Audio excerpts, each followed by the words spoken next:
اس کو نہیں معلوم۔ مولانا آزاد نے کہا تھا 14 اگست سن 1947 کو پاکستان وجود میں آیا، اس سے چند سال پہلے غالباً سن 1942 میں انہوں نے کہا ہے کہ مسلمان ایک ملک بنانے جا رہا ہے، لیکن 27 سال کے اندر یہ ملک ٹوٹ جائے گا۔ اس ملک میں لسانیت کے نام پر افراتفری ہوگی، یہ ملک لسانیت کے نام پر تقسیم ہوگا، یہ ایک قوم نہیں بن سکے گی، یہ ملک اور اس ملک کے رہنے والے فرقواریت کی بنیاد پر تقسیم ہوں گے، اور یہ ملک معاشی حوالے سے دیوالیہ ملک ہوگا۔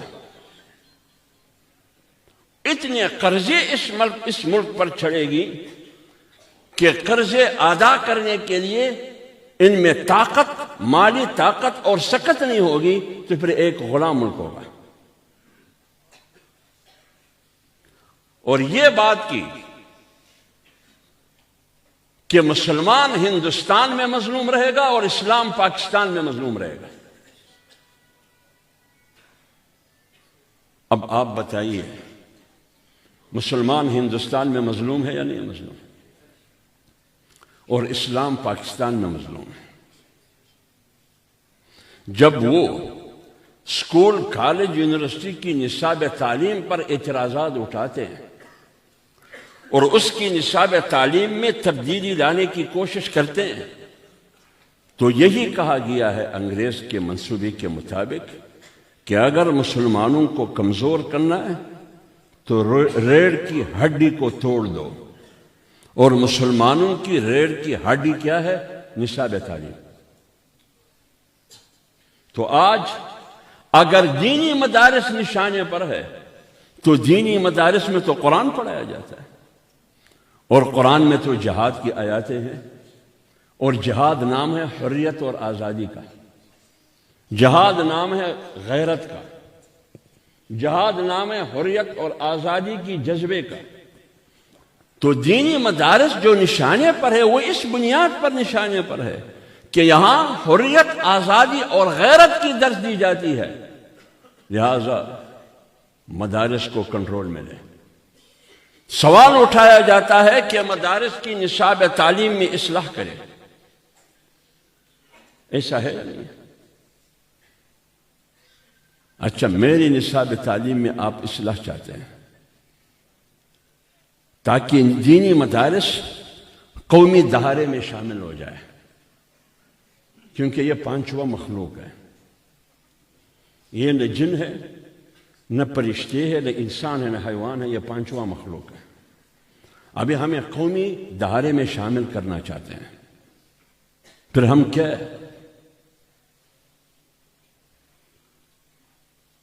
ایک وفاقی وزیر کے ساتھ آج سے 10 سال پہلے میں کسی ٹی وی چینل پر بیٹھا تھا، یہی مذاکرہ ہو رہا تھا۔ جیسے آج کل مدارس کے بارے میں ایک ایشو اٹھا، اس زمانے میں بھی یہی۔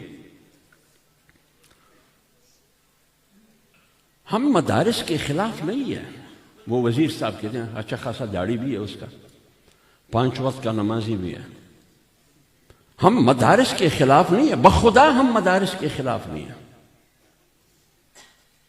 ہم کیسے مدارس کے خلاف ہو سکتے ہیں؟ یہ حکومتی وزیر کہہ رہا ہے۔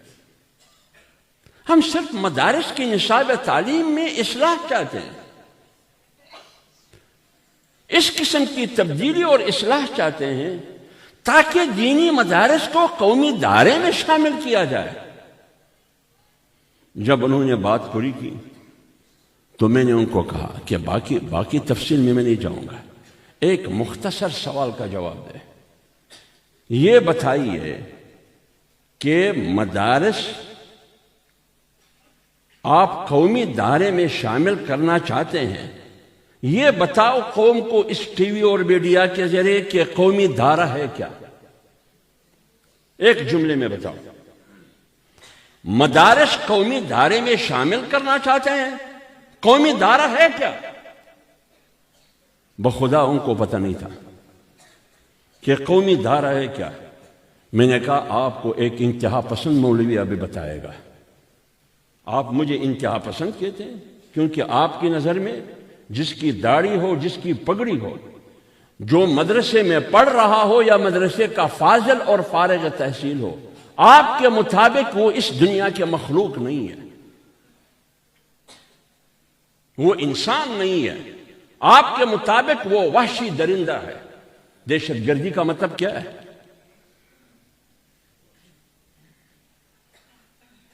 آپ کا مطلب یہ ہے. لیکن میں بتاتا ہوں آپ کو کہ قومی دھارا ہے کیا. مجھے بتائیے کہ پاکستان کا دستور سن 1973 کا دستور ہے یا نہیں ہے نا؟ یہی قومی دھارا ہے، یہی دستور قومی دھارا ہے. اب آپ ثابت کریں کہ دینی مدرسے کی نصاب تعلیم، دینی مدرسے کی نظام تعلیم سن 1973 کے آئین کی چوکٹ کے اندر نہیں ہے، یہ ثابت کرو. اور میں یہ ثابت کروں گا کہ آپ کے تعلیمی اداروں کے نظام تعلیم اور نصاب تعلیم اس 73 کے دستور کے دائرے کے اندر نہیں ہے بلکہ باہر ہے.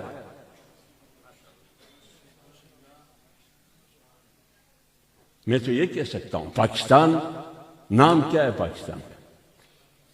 قائد اعظم نے 101 تقاریر میں 101 بار اپنے تقاریر میں کہا کہ پاکستان ایک اسلامی فلاحی ریاست ہوگا. کون سا اسلام؟ اسلام تو ایک ہے، اسلام ایک ہے. اگر آپ کے مطابق اسلام دو ہے، ایک مدرسے کا اسلام، ایک مسجد اور منبر اور محراب کا اسلام، ایک ایوان اقتدار کا اسلام، بائیڈن، ٹرمپ اور بش کا اسلام. لیکن ہمارے مطابق تو اسلام ایک ہے. جس طرح خدا ایک ہے، اسلام بھی ایک ہے، دین بھی ایک ہے. آپ سے تو طاقتور اکبر بادشاہ تھا، اکبر جلال الدین، اور اس کی ریاست اور حکمرانی کا جو جغرافیہ تھا وہ آپ کی جغرافیے سے 6 گنا 4 گنا وسیع تھا. لیکن اکبر نے دین الہی کے مقابلے میں ایک نئے دین کا اعلان کیا، ایک نئے دین کا اعلان کیا. اور اکبر اکیلا نہیں تھا، کچھ مولوی بھی ان کے ساتھ تھے، بلکہ زیادہ مولوی تھے. اس زمانے کے کچھ مولوی بھی ان کے دائیں بائیں کھڑے تھے، بلکہ انہی مولویوں نے اکبر کو ورغلایا، انہی مولویوں نے اکبر کو ورغلایا. اکبر کے پاس لشکر ہے، فوج ہے، پوری قوم ہے، دولت ہے، سلطنت ہے، ریاست ہے، حکومت ہے، سب کچھ ہے، اور مولوی بھی ان کے ساتھ کھڑا ہے. لیکن اس پوری قوت کے مقابلے میں کس نے بغاوت کا اعلان کیا؟ شیخ احمد سرہندی مجدد الفسانی، ایک غریب حجرے کے مولوی نے اعلان کیا. اور تاریخ میں یہ ثبت ہے کہ انہوں نے شکست دی اس کو. وہ تو انتقال ہوا، اس کے بعد جو آیا پھر جو آیا انہوں نے خود جا کے مجدد سے جیل میں معافی لی، ہاتھ کو چھوما اور ہاتھ پر بیعت بھی کی، پروٹوکول کے ساتھ جیل سے نکال دیا. تو دستور پاکستان قائد اعظم نے 101 بار اپنے تقاریر میں کہا کہ یہ اسلامی فلاحی ریاست ہوگا. میں اس اسلام کی بات کرتا ہوں جو قائد اعظم نے کہا. قائد اعظم سے پوچھا گیا کہ آپ ایک نیا ملک بنانے جا رہے ہیں، تحریک چلا رہے ہیں. اس ملک کا دستور کیا ہوگا؟ قائد اعظم نے کہا کسی دستور مستور کی ضرورت نہیں ہے، قرآن کی شکل میں دستور موجود ہے۔ اب جب قائد اعظم نے کہا کہ ایک اسلامی فلاحی ریاست ہوگا اور قرآن دستور ہوگا، تو سن 1973 کے آئین میں پاکستان کا نام پہلے اور پھر آئین میں کیا رکھا گیا؟ اسلامی جمہوری پاکستان۔ اب دینی مدارس میں وہ اسلام پڑھایا جاتا ہے جس اسلام کی بات قائد اعظم نے کی۔ دینی مدارس میں وہ اسلام پڑھایا جاتا ہے جس اسلام کی ضمانت اور گارنٹی پاکستان کا آئین دے رہا ہے۔ اب آپ بتائیے اس حوالے سے دینی مدارس قومی دائرے میں شامل ہے یا نہیں شامل؟ شامل ہے۔ آپ کیسے کہتے ہیں کہ شامل نہیں ہے؟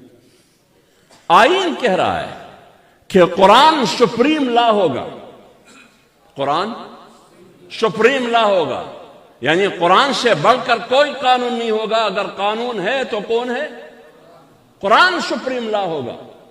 تم قرآن سے آگے نہیں بڑھو گے۔ آپ کی ریاستی سیاسی حکومتی امور، آپ کے عدالتی فیصلے، آپ کے معاشی فیصلے، یہ سارے قرآن اور سنت کے تابع ہوں گے، لہذا قرآن سپریم لا ہوگا۔ اور دینی مدارس میں قرآن پڑھایا جاتا ہے۔ اب آپ بتائیے جو دستور کہہ رہا ہے کہ قرآن سپریم لا ہے، وہی قرآن مدرسے میں پڑھایا جاتا ہے۔ اب مدرسہ قومی دائرے میں شامل ہے یا نہیں شامل؟ تو پھر آپ جھوٹ کیوں بولتے ہیں کہ مدرسہ قومی دائرے میں شامل نہیں ہے؟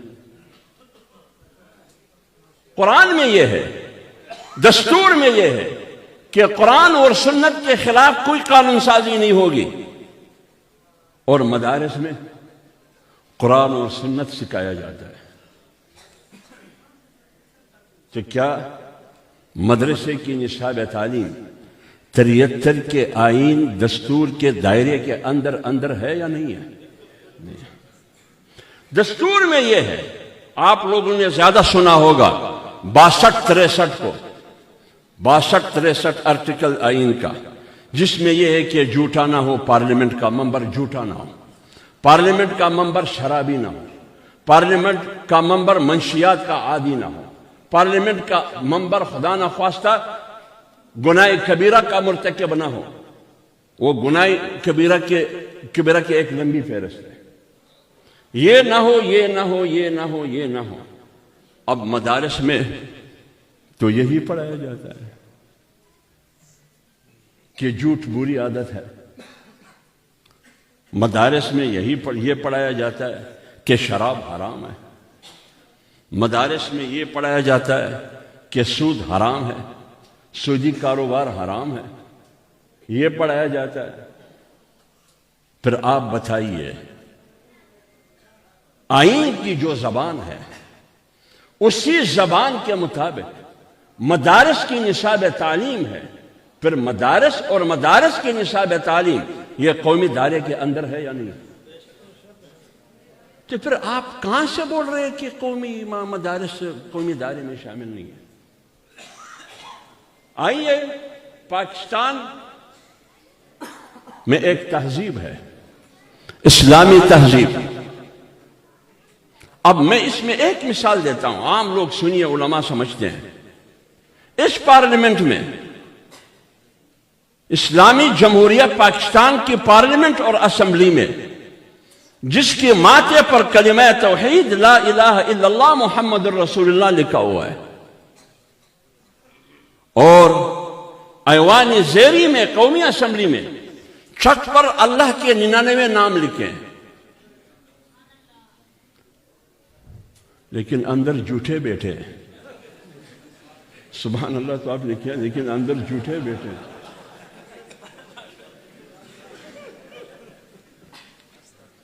اور سینٹ ایوان بالا کے سامنے دیوار پر آیت الکرسی لکھی ہے، اور سامنے قائد اعظم کا تصویر ہے، دونوں ایوانوں میں۔ جب اجلاس کا آغاز ہوتا ہے تو قرآن کی تلاوت سے، اور اس کے بعد نعت رسول۔ 73 کے آئین میں اسلام، قرآن سپریم لا، ریاست کا مذہب دین اسلام ہوگا، قرآن اور سنت کے منافی کوئی قانون سازی نہیں ہوگی، اسلامی تہذیب ہوگی، اسلامی نظریاتی کونسل کی سفارشات کی روشنی میں قانون سازی ہوگی، معیشت سوٹ پر کڑا نہیں، معیشت کی بنیاد سوٹ پر نہ ہو، یہ تمام چیزیں اب اس پارلیمنٹ میں جس کی تشریح میں نے کی، اس میں قرآن اور سنت کے خلاف ایک بار نہیں، دو بار نہیں، بار بار قرآن اور سنت کے خلاف قانون سازی ہونے کی کوشش کی گئی ہے۔ مثلا کیا قانون سازی؟ ادھر عام لوگ بیٹھے ہیں، عام لوگ ہمیشہ کہتے ہیں اور سنتے بھی ہیں کہ مولوی نے اسلام کے لیے کیا کیا ہے؟ یہ مولوی اسلام اسلام اسلام، مقصد اسلام نہیں ہے مولوی کا، مولوی اسلام آباد چاہتا ہے۔ یہ بات کرتے ہیں نہیں کرتے؟ کہتے ہیں نا، مولوی کا مقصد اسلام نہیں ہے، مولوی کا مقصد اسلام آباد ہے۔ کیوں؟ اسلام نہیں ہے، اسلام آباد ہے۔ مولوی نے اسلام کے لیے کیا کیا ہے؟ اب میں ایک قانون بتا رہا ہوں، اس میں بہت سے لوگ ہیں جو شادی شدہ ہیں، ان کے بیٹے بھی ہیں، ان کی بیٹیاں بھی ہیں۔ اس پارلیمنٹ میں قانون سازی ہونے کی کوشش کی گئی، قانون سازی کی کوشش کی گئی کہ 18 سال کے بعد آپ کی بیٹی آزاد ہے، آپ کا بیٹا بھی آزاد ہے۔ کس قسم کی آزادی؟ وہ آزادی جو مغرب، یورپ اور امریکہ کی آزادی ہے۔ اب یورپ اور امریکہ کی آزادی کیا ہے؟ مادر پدر آزاد معاشرہ۔ 18 سال کے بعد آپ کا بیٹا، آپ کے بیٹی نہ باپ کا پابند ہے نہ ماں کا پابند ہے۔ گرل فرینڈ اور بوائے فرینڈ کا معاشرہ تشکیل دینے کے لیے قانون سازی ہوئی، کوشش کی گئی، اور اس کا راستہ اگر روکا گیا ہے اور آپ کی بیٹی کے سر پر عزت کا دوپٹہ اور ہاتھ رکھا ہے، یہ تو یہ غریب مولوی نے رکھا ہے۔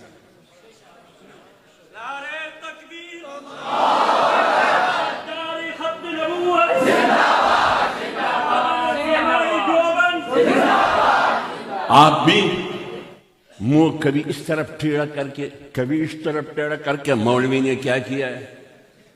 مولوی نے آپ کی بیٹی کی عزت کو محفوظ رکھا ہے۔ مولوی نے آپ کی بیٹی کی سر پر دوپٹہ رکھا ہے۔ مولوی نے آپ کے گھر کی چہاردیواری کی تقدس کو پامال ہونے نہیں دیا، قانون سازی کے ذریعے اس کا راستہ روکا۔ مولوی نے یہ کیا ہے۔ اور جب آپ کسی قوم کو تباہ کرنا چاہتے ہیں، تاریخ پڑھیے، جب آپ کسی قوم کو تباہ کرنا چاہتے ہیں، سب سے پہلے اس کی اخلاقیات اور تہذیب کو تباہ کرو۔ تو یہ آپ کی اخلاقیات اور تہذیب کو تباہ کرنا چاہتے ہیں، تو پھر بیٹی میری ہوگی، بغیر شادی اور بغیر نکاح کے بیک وقت بیٹی کی 2-3 بوائے فرینڈ ہوں گے، اور باپ سامنے دیکھتے ہوئے کہ میری بیٹی کی وہ فرینڈ ہے، لیکن اس قانون سازی کے بعد وہ بیٹی کو نہیں روک سکتا۔ وہ آپ کے خلاف عدالت جا سکتی ہے، وہ آپ کے خلاف FIR کر سکتی ہے، اور فیصلہ آپ کی بیٹی کے حق میں ہوگا۔ اس قسم کی بے حیائی، اس قسم کی بے شرمی کہ قوم کی بیٹی کو مشترکہ پراپرٹی بنانا چاہتے تھے، قوم کی بیٹی کو طائفہ بنانا چاہتے تھے، اس بے شرمی کا راستہ اگر روکا ہے تو ان غریب مولوی نے روکا ہے۔ آئندہ کے لیے یہ بات نہ کرنا کہ مولوی نے کیا کیا ہے، ورنہ مولوی مکہ بھی مار سکتا ہے۔ تو اس لیے قومی دینی مدارس قومی دائرے میں شامل ہے۔ باقی میں تفصیل میں نہیں جاؤں گا۔ آپ کے وفاقی وزیر داخلہ آج بھی دیکھیے، ریسرچ کریں آپ، ہر ایک کے ہاتھ میں موبائل ہے، آپ جا کے گوگل میں وزیر کا نام نہیں لیتا ہوں، ابھی بھی پریشان ہے، پھر اور پریشان ہو جائے گا۔ اس نے اسمبلی فلور پر کھڑے ہو کر برملا یہ اعتراف کیا کہ پاکستان کی یونیورسٹیوں میں، کالجوں میں 77% طالبات اور طلباء، اسٹوڈنٹ میل ہو یا فیمیل ہی ہو یا شی ہو، 77% میل فیمیل اسٹوڈنٹ منشیات کے عادی بن چکے ہیں۔ اب یہ تعلیمی ادارے جو وزیر داخلہ اسمبلی پر کھڑے ہو کے ذمہ داری کے ساتھ یہ کہہ رہا ہے کہ 77% اسٹوڈنٹ میل ہو یا فیمیل، بچے ہو یا بچیاں، یہ منشیات کے عادی بن چکے ہیں، آپ بتائیے آپ میرے مدرسے کو منشیات فروشی اور منشیات کا اڈا بنانا چاہتے ہیں؟ تم نے کالج یونیورسٹیوں کو منشیات کا اڈا بنا دیا، تم نے بچوں کو کیا سکھایا؟ اور دوسری بات، ایک مثال اور دیتا ہوں۔ آج سے 2 سال پہلے، آج بھی میرے جیب میں موبائل میں وہ ویڈیو پڑا ہے، آج سے 2 سال پہلے باولپور کی یونیورسٹی میں کیا ہوا؟ لڑکیاں باہر نہیں نکلی، بچیاں رو نہیں رہی تھی، روتی رہی کہ ہمارے ساتھ جنسی تشدد ہو رہا ہے۔ اب ایک باپ نے، والدین نے آپ کو بیٹی تعلیم کے لیے امانتاً آپ کے حوالے کیا ہے، اور آپ ان کی مجبوری سے فائدہ اٹھا کر ان سے جنسی تشدد کرتے ہیں۔ آپ ایک لڑکی نہیں، 2 نہیں، ہزاروں۔ یہ ہے آپ کے تعلیم کا نتیجہ۔ اس لیے آپ کے ادارے قومی دائرے میں شامل نہیں، دینی مدارس قومی دائرے میں شامل ہیں۔ تاریخ میں بتا دے، آج تک مدرسے نے آپ کو فارغ التحصیل مولوی اگر دیا ہے، لیکن چور نہیں دیا ہے، قاتل نہیں دیا ہے، شرابی نہیں دیا ہے، کرپٹ نہیں دیا ہے، سودخور اور حرام خور نہیں دیا ہے۔ حالانکہ مولوی بھی انسان ہے، مولوی کی بھی جذبات ہے، مولوی کی بھی خواہشات ہے، مولوی کی بھی بچے ہیں، مولوی کی بھی چاہت یہ ہے کہ میرے بیٹی بھی 1.5 کروڑ کی گاڑی میں ہو، میرے بیٹا بھی 1.5 کروڑ کی گاڑی میں ہو۔ مولوی کی بھی خواہش ہے کہ اعلیٰ سے اعلیٰ تعلیم حاصل کرے میرا بیٹا، ان کی بھی خواہش ہے کہ اعلیٰ سے اعلیٰ لباس ہو میرے بیٹے اور میرے بیٹی کی۔ لیکن ایسے علماء مجھے معلوم ہے کہ ان کے گھر میں 4 مہینے میں گوشت نہیں، چھوٹا یا بڑا گوشت کا تو سوال ہی پیدا نہیں ہوتا، مرغی کی گوشت بھی نہیں ہے، پھر بھی مولوی مضبوط ہے۔ آج تک تاریخ میں مجھے بتا دے کہ صبح نماز کے لیے مقتدی حضرات آتے ہیں اور مولوی نے خودکشی کی ہو، پانسی پہ لٹکا ہوا ہو اور منبر اور محراب میں کاغذ پڑا ہو کہ میرا تنخواہ کم ہے، کوئی بتا سکتا ہے؟ کبھی کسی نے مولوی کی بھوک ہڑتال دیکھا ہے کہ ہماری تنخواہ کم ہے؟ یہ آپ کے جو بیوروکریٹ ہے جس کی 4-4 5-5 10-10 لاکھ تنخواہیں ہیں، اکثر و بیشتر ڈاکٹر کی صورت میں، پروفیسر کی صورت میں، سیکرٹری کی صورت میں، ہر شعبے میں، ہر ڈپارٹمنٹ سے خودکشی کی ہے نہیں کی؟ کیوں کی؟ تنخواہ کم ہے۔ عمران خان نے بھی ایک بار کہا کہ میری تنخواہ کم ہے۔ اس کی تنخواہ کتنی تھی؟ 2.5 لاکھ۔ میں نے پوچھا کہ آپ کے لیے 2.5 لاکھ کیوں کم ہے؟ آپ گھر میں کتنے افراد ہیں؟ ایک آپ ہے، ایک آپ کی اہلیہ ہے، 2 کتے ہیں، یہ 4۔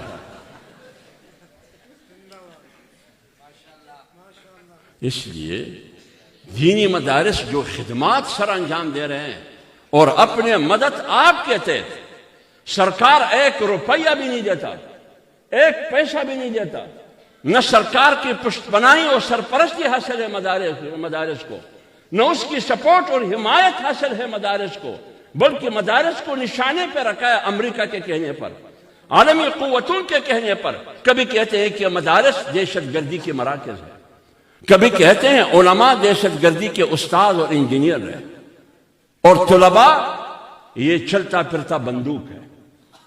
اور جو نصاب مدارس میں پڑھایا جاتا ہے اس سے انتہا پسندی، شدت پسندی اور دہشت گردی جنم لیتی ہے۔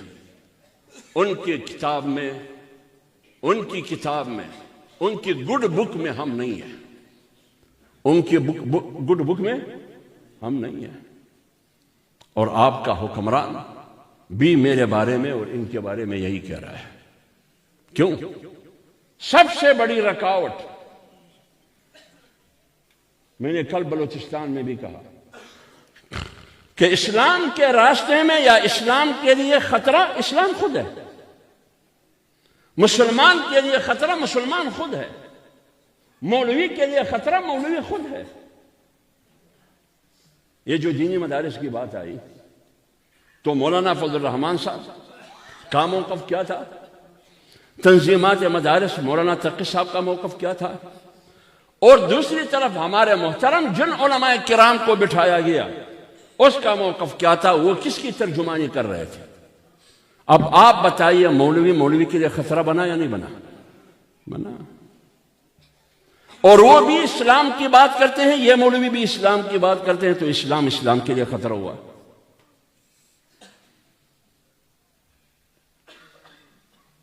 تو یہ لیکن دینی مدارس اور جمعیت علماء اسلام نے کبھی بھی ٹکراؤ کی سیاست نہیں کی ہے۔ اسی صورتحال میں تنظیمات مدارس کی قیادت نے بھی اور جمعیت علماء اسلام کی قیادت نے بھی ایک ہی موقف اپنایا کہ ہماری لڑائی چند مولویوں سے نہیں ہے، ملا مبارک کی ٹھبر سے ہماری کوئی لڑائی نہیں ہے، ملا مبارک ناگوری کی خاندان سے ہماری کوئی لڑائی نہیں ہے، نہ سلطان پوری کی خاندان سے ہماری کوئی لڑائی ہے، نہ ملا فیضی اور ابو الفضل کی خاندان سے میری کوئی لڑائی ہے، نہ ملا عبد النبی کے خاندان سے ہماری کوئی لڑائی ہے۔ یہ سارے وہ مولوی ہیں جو اکبر کے ساتھ بیٹھے تھے۔ ہم مجددی کی اولاد ہیں، ہماری لڑائی، اس کی لڑائی اکبر کے ساتھ تھا، ہماری لڑائی آج کے حکمرانوں کے ساتھ ہے۔ باقی اس کے ان حکمرانوں کے دائیں بائیں قوم بیٹھے، اگر اس لڑائی کے زد میں وہ آئے، ہم قصوروار نہیں ہیں، اس کا ذمہ دار ہم نہیں ہیں۔ ما اصابکم من مصیبت فبما کسبت ایدیکم، ظہر الفساد فی البر والبحر بما کسبت ایدی الناس، یہ اس کی اپنا کرتوت ہے۔ انگریز نے بیٹھ کے مشاورت کی کہ مسلمانوں کی قوت کو، مسلمانوں کی طاقت کو ختم کرنا ہے اور مسلمانوں کی وحدت اور اتفاق کو منتشر کرنا ہے۔ کیا ہونا چاہیے؟ فیصلہ ہوا کہ اگر مسلمانوں کو کمزور کرنا ہے، سنیے، اگر مسلمانوں کو کمزور کرنا ہے، مسلمانوں کی طاقت کو ختم کرنا ہے، تو مسلمانوں کی طاقت اور مسلمانوں کی قوت کو ختم کرنے کے لیے مسلمانوں میں جہاد، حریت اور آزادی کا جذبہ ختم کرنا ہوگا، اور جہاد، حریت اور آزادی کا جذبہ ختم کرنے کے لیے اس سے پہلے قرآن کا خاتمہ کرنا ہوگا، علماء کا خاتمہ کرنا ہوگا۔ یہ 1860 کی دہائی کی بات ہے، 1860 کی دہائی کی بات ہے کہ انگریز یہ کہہ رہا ہے کہ اگر آپ حریت اور آزادی کی جذبے کو ختم کریں گے تو جہاد کو ختم کرو۔ اگر آپ جہاد کو ختم، جہاد کس چیز کا مطلب ہے؟ جہاد کا مطلب کیا ہے؟ جہاد کا مطلب بندوق اور بارود نہیں ہے۔ جہاد بندوق اور بارود کے ذریعے بھی ہے، جہاد قلم کے ذریعے بھی ہے، جہاد لسان کے ذریعے بھی ہے، تحریر اور تقریر کے ذریعے بھی ہے، سیاسی جدوجہد کے ذریعے بھی ہے، دین کی اشاعت کے ذریعے بھی ہے، دین کی دعوت کے ذریعے بھی ہے، اور تبلیغ کے ذریعے بھی ہے۔ لیکن انہوں نے کہا کہ اگر آپ نے مسلمانوں کو کمزور کرنا ہے تو مسلمانوں کے اندر حریت اور آزادی کی ایک جذبہ اور ایک قوت ہے، اس کو ختم کرنا ہوگا۔ لیکن اس کو ختم کرنے کے لیے قرآن کا خاتمہ ضروری ہے، کیونکہ مسلمانوں کے معاشرے میں قرآن ہے۔ جب تک قرآن رہے گا آپ مسلمانوں کی قوت کو بھی کمزور نہیں کر سکیں گے اور ان کی وحدت کو بھی ختم نہیں کر سکیں گے۔ اور اگر قرآن کو ختم کرنا ہے، جہاد اور حریت اور آزادی کو ختم کرنے کے لیے قرآن کا خاتمہ ضروری ہے، اور قرآن کو ختم کرنے کے لیے علماء کا خاتمہ ضروری ہے، اور علماء کو ختم کرنے کے لیے دینی مدارس کا خاتمہ ضروری ہے۔ اسی منصوبے پہ کام ہو رہا ہے۔ انگریز کا یہ منصوبہ تھا، اسی منصوبے پہ کام ہو رہا ہے۔ اگر مسلمانوں کو کمزور کرنا ہے، مسلمانوں کو تقسیم کرو، اور تقسیم کرنے کا طریقہ کیا بتایا کہ مولوی کو مولوی سے لڑاؤ، مولوی کو مولوی سے لڑاؤ۔ پھر کھیل دیکھو، مولوی مولوی سے لڑے گا، آپ آرام سے بیٹھے خود بخود ایک دوسرے کو ختم کریں گے۔ یہ ہے ان کا منصوبہ۔ آج بھی 77 سال سے پاکستان پر حکمرانی کس کی ہے؟ گالی تو ہمیں دیا جاتا ہے نا، گالی ہمیں دیا جاتا ہے، اور گولیوں سے بھی ہمیں نشانہ بنایا جاتا ہے۔ خواہ سیاسی مولوی ہو یا خانقاہ کا مولوی ہو یا بخاری اور قرآن کا مولوی ہو، مفسر اور محدث ہو، کسی کو بھی معاف نہیں کیا، سب کو نشانہ بنایا۔ شیخ حسن جان کون تھے؟ مدرس تھا یا نہیں تھا؟ لیکن پارلیمنٹرین بھی رہا تھا۔ کیوں شہید کیا گیا شیخ حسن جان کو؟ یہ جواب ہمیں حکومت نے بھی دینا ہے اور ریاست نے بھی دینا ہے۔ ایک دن آئے گا اگر ہمارے ہاتھ میں طاقت آئی، ایک ایک مولوی کا حساب لیں گے ہم۔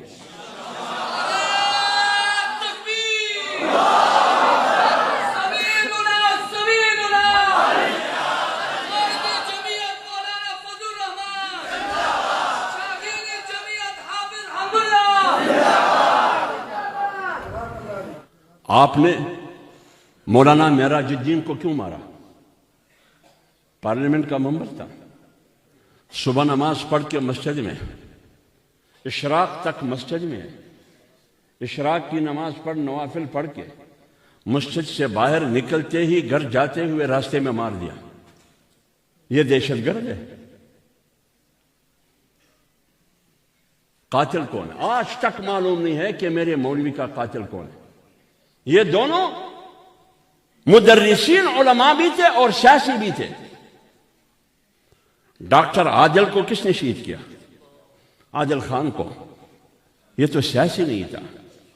حبیب اللہ مختار کو کس نے شہید کیا؟ اسلم شیخ پوری ویل چیئر میں کس نے ان کو شہید کیا؟ 75-80 سال عمر میں۔ یہ بھی دہشت گرد ہے۔ شرم ہو تمہارے، لعنت ہو تمہاری حکومت پر، لعنت ہو تمہاری پالیسی پر۔ اور آپ کہیں گے کہ میں اس پالیسی اور اس طرز حکومت کو زندہ آباد کہوں؟ مروں گا، زندہ آباد نہیں کہوں گا۔ ایک نہیں 100 گولی سینے میں کھاؤں گا، لیکن آپ کی اس حکومت کو، اس بیانیے کو، جو مدرسے کو دہشت گردی کا مرکز قرار دیا جاتا ہے، داڑھی اور پگڑی کو دہشت گردی کی علامت قرار دیا جاتا ہے، مولوی اور طالب علم کو دہشت گرد کہا جاتا ہے، 100 گولی کھانے کے لیے تیار ہوں سینے میں، لیکن آپ کی بیانیے کو تسلیم نہیں کروں گا۔ آپ اس کو بغاوت سمجھتے ہیں یا غداری سمجھتے ہیں؟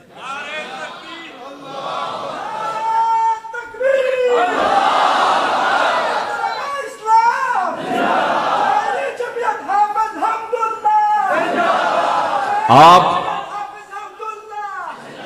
77 سال سے اس ملک پر حکومت کون کر رہا ہے؟ کبھی صدر پاکستان مولوی بنا ہے؟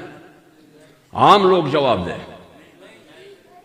کبھی مولوی صدر پاکستان بنا ہے؟ کبھی مولوی جنرل بنا ہے؟ کبھی مولوی وزیر اعظم بنا ہے؟ کبھی مولوی چیف جسٹس بنا ہے؟ 77 سال میں 77 گھنٹے کے لیے نہیں بنا ہے. 77 گھنٹے کے لیے. اب جواب دو, سن 1971 میں پاکستان کو کس نے توڑا؟ اور جس نے پاکستان کو توڑا, اس سے بڑی دہشت گردی ہو سکتی ہے؟ نہیں ہو سکتی. اگر آپ کہتے ہیں کہ نہیں بتاتے ہیں آپ, تو حمود الرحمان کمیشن کی رپورٹ موجود ہے. ایک کام کرے, معمولی کام کرے. اتنے ایٹمی ہتھیار کے حامل ملک, 20 لاکھ فوج, وہ انٹیلیجنس ادارے جو پاکستان کے ٹاپ 10 میں ہیں, ایک کام کرے, معمولی کام کرے, ہمت کرے, غیرت کرے, ایک کام کرے, حمود الرحمان کمیشن کی رپورٹ کو پارلیمنٹ میں پیش کرے. بس یہ تو آسان کام ہے. پارلیمنٹ میں پیش کرے, اس پر ڈسکشن کریں گے, بحث کریں گے, مذاکرہ کریں گے. یہ معلوم ہو جائے کہ پاکستان توڑنے میں کس کا کردار تھا. جس کا بھی کردار تھا, میں نام نہیں دیتا, جس کا بھی کردار تھا, ان کرداروں میں مولوی نہیں تھا. اور جس کا بھی کردار تھا, ایک بنگلہ دیش میں وزیر اعظم بنا, ایک پاکستان میں وزیر اعظم بنا, اور ایک کو 21 توپوں کی سلامی دی گئی اور پاکستان کے جھنڈے میں دفنایا گیا. اب آپ بتائیے, جب پاکستان کی توڑنے میں کسی کا کردار ہو, اس کو وزیر اعظم بننا چاہیے یا اس کو سر عام گولی مارنا چاہیے؟ لیکن آپ تو ہمیں مار رہے ہیں. آپ تو ہمیں مار رہے ہیں.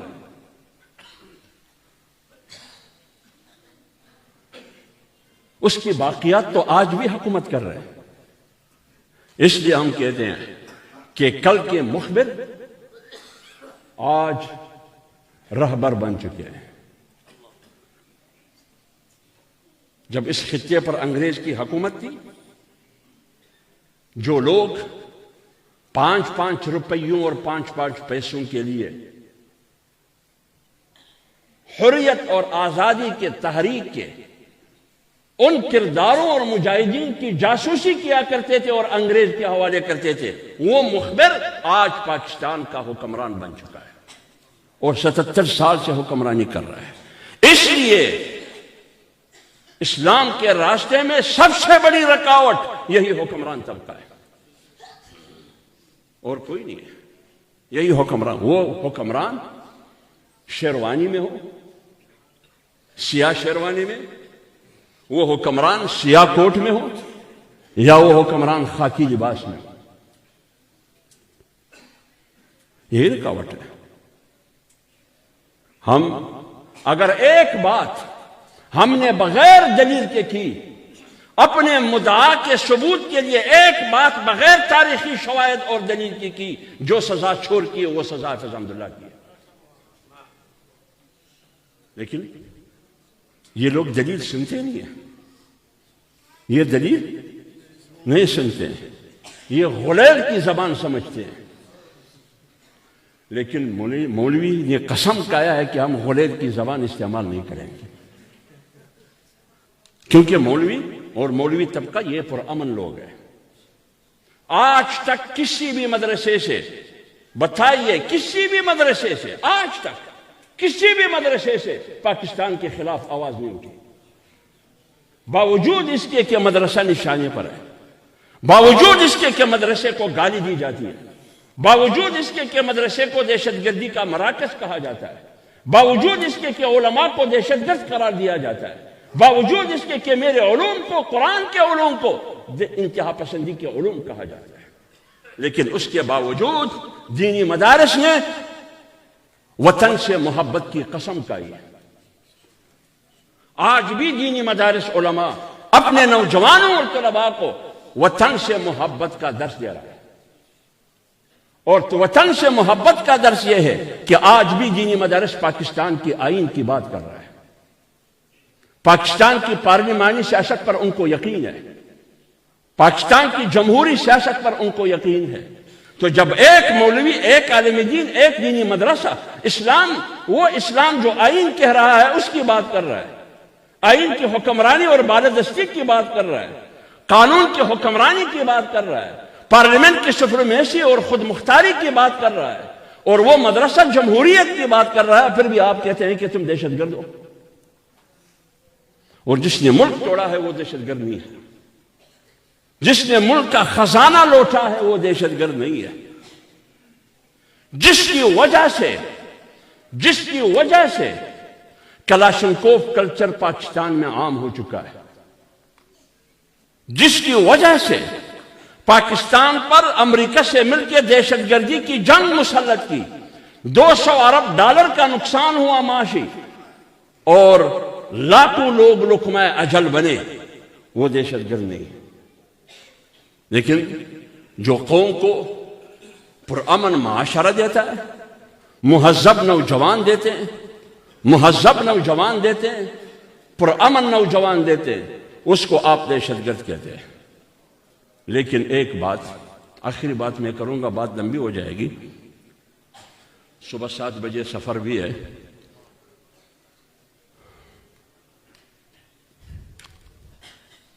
قال فرعون آمنتم به قبل أن آذن لكم إنه لكبيركم الذي علمكم السحر فلسوف تعلمون لأقطعن أيديكم وأرجلكم من خلاف ولأصلبنكم في جذوع النخل ولتعلمن أينا أشد عذابا وأبقى قالوا لن نؤثرك على ما جاءنا من البينات والذي فطرنا فقد ما انت قاض۔ بارود کی طاقت ہے آپ کی مٹھی میں، اقتدار کی قوت اور طاقت ہے، ریاست کی طاقت ہے، حکومت کی طاقت ہے، پھانسی پر چڑھانا ہے، تختہ دار پر لٹکانا ہے، جیل میں ڈالنا ہے، بات ایک ہے۔ وہ کس کی بات ہے؟ دین کی بات ہے، اسلام کی بات ہے۔ آپ مجھے دہشت گرد کہتے ہیں، بے شک مجھے دہشت گرد کہو، آپ مجھے انتہا پسند کہیں گے اس بنیاد پر کہ میں اسلام کی بات کر رہا ہوں، میں ختم نبوت کی بات کر رہا ہوں، میں ناموس رسالت کی بات کر رہا ہوں، میں آئین کی بات کر رہا ہوں، میں قرآن اور سنت کی بات کر رہا ہوں، میں دہشت گرد ہوں۔ اگر اس بنیاد پر میں دہشت گرد ہوں پھر مجھے یہ دہشت گردی قبول ہے۔ ابھی لٹکاؤ مجھے پھانسی پر۔ اگر آپ ایک حافظ حمداللہ کو پھانسی پہ لٹکائیں گے 1,00,000 حافظ حمداللہ پیدا ہوں گے۔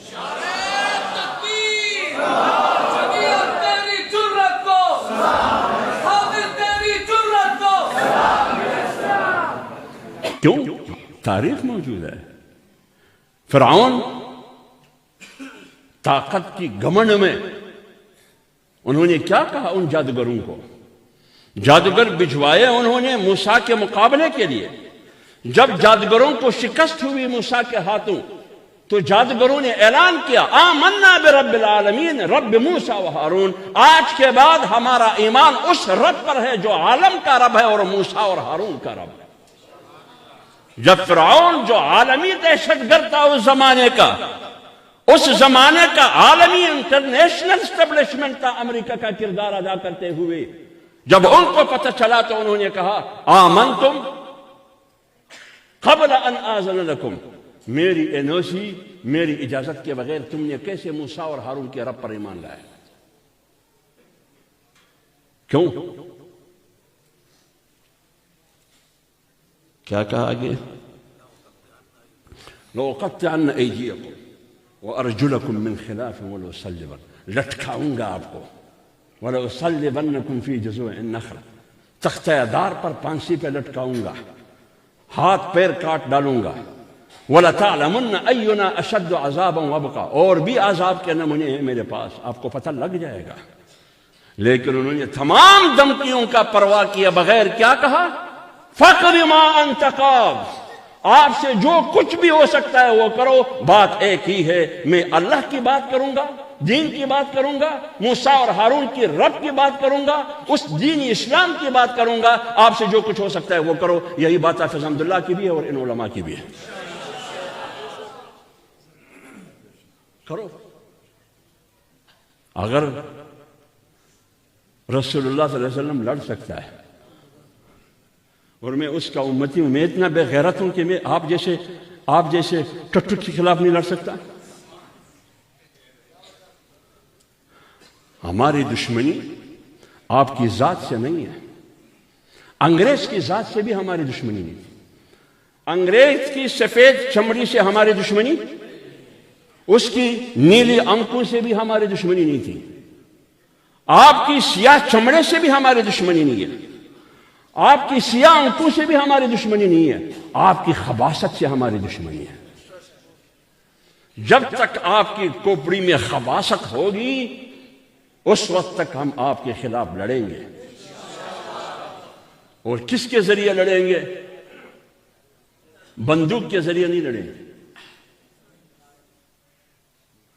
تاکہ آپ کو جواز مہیا ہو اور مجھ پر چڑھائی کرے، نہیں، بندوق کے ذریعے نہیں لڑوں گا، دلیل کے ذریعے لڑوں گا۔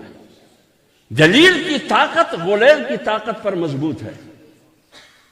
فرعون کے مقابلے میں موسیٰ لڑ رہا تھا، لیکن دولت کی طاقت، ریاست کی طاقت، فوج کی طاقت، لشکر کی طاقت، قوم کی طاقت فرعون کے پاس تھا، لیکن کون شکست کا گیا؟ فرعون۔ مولانا قاسم نانوتوی اور شیخ الہند انگریز کے خلاف لڑ رہا تھا، شکست کون کا گیا؟ انگریز کا گیا۔ شیخ احمد سرہندی مجدد الفسانی اکبر کے خلاف لڑ رہا تھا، شکست کون کا گیا؟ اکبر۔ ہم امام ابو حنیفہ کے پیروکار ہیں، انہوں نے 4 سال جیل میں گزارے، 4 سال جیل میں گزارے، جنازہ جیل سے نکلا، اور تاریخ لکھتا ہے کہ جنازے میں اتنا مخلوق، اتنا ہجوم تھا کہ 40,000 کے قریب غیر مسلم کافر نے کلمہ پڑھ کے اسلام قبول کیا۔ ہم اس کی اولاد ہیں، آپ ہمیں جیل سے ڈراتے ہیں، پتہ نہیں کس دنیا میں آپ رہتے ہیں۔ ہمارے مولوی کے خلاف مت لڑو بھائی، مت لڑو، ہم گلے پڑ جائیں گے، ہم وہ ہڈی بن جائیں گے کہ اوپر نہیں آئے گا، اوپر بھی نہیں آ سکے گا، نیچے بھی نہیں جا سکے گا۔ لہذا دین کی حفاظت، دین کی اشاعت اور دین کی اقامت کے لیے دینی مدارس بھی اپنی خدمات سر انجام دیں گے، علماء کرام بھی اپنی خدمات سر انجام دیں گے، اور جمعیت علماء اسلام سیاسی میدان میں اپنی خدمات سر انجام دیں گے۔ اللہ تعالی ہمارے اور آپ سب کا حامی اور ناصر ہو۔ وما علینا الا